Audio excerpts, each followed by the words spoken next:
জন্য কথা বলার ইতিহাস। সাধারণ মানুষের জন্য সংগ্রাম করতে গিয়ে জাটপার নেতাকর্মীরা বারবার কারারুদ্ধ হয়েছেন। জাটপার সভাপতি সহ অনেকে গুলিবিদ্ধ হয়েছেন। আমাদের নিবন্ধন বাতিল করা হয়েছে। কিন্তু আমি দেশবাসীকে আজকে সভার মাধ্যমে জানিয়ে দিতে চাই, জাটপার বিরুদ্ধে যত অন্যায় হোক, অবরোধ হোক, আমরা বারবার ঘুরে দাঁড়াবো। আমরা বারবার সাধারণ মানুষের কথা বলবো। জাতীয় গণতান্ত্রিক পার্টি জাটপা বারবার ভারতীয় আধিপত্যবাদের বিরুদ্ধে কথা বলবে, সাধারণ মানুষের কথা বলবে। আপনারা জানেন গত 16 বছর আমরা কি সীমাহীন অত্যাচার অন্যায়ের মধ্যে ছিলাম।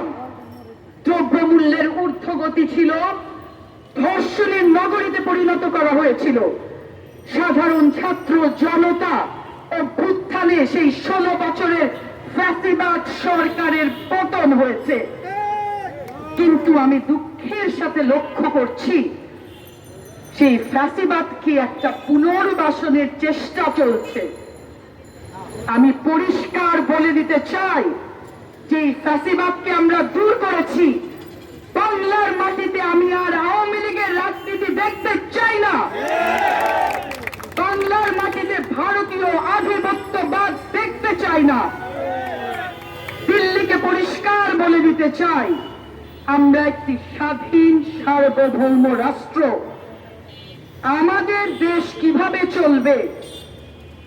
আপনার দালাল হাসিনাকে দিয়ে আপনারা 16 বছর দেখিয়েছেন। আমরাও দেখিয়ে দিয়েছি 5ই আগস্ট। আমরা কি পারি?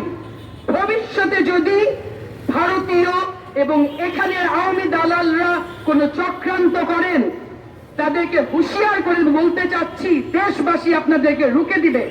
এবং সেই সংগ্রামী জাতীয় গণতান্ত্রিক পার্টি জাটপা সব সময় থাকবে। আর আমার বক্তব্যের শেষে আমি অজস্র ধন্যবাদ দিতে চাই জাটপার সংগ্রামী ইতিহাসে যারা সব সময় আমাদের পাশে ছিলেন। এখানে অনেক মুরব্বী, অনেক আমার পিতৃসম নেতৃবৃন্দ আছেন, অনেকে বিভিন্ন জেলা থেকে আছেন, অনেকে ধৈর্য ধরে আমাদের বক্তৃতা শুনছেন। সাংবাদিক ভাইরা আমাদের কথা দেশের মানুষের কাছে পৌঁছে দিচ্ছেন। আপনাদেরকে আমি আমার কৃতজ্ঞতা জানাচ্ছি।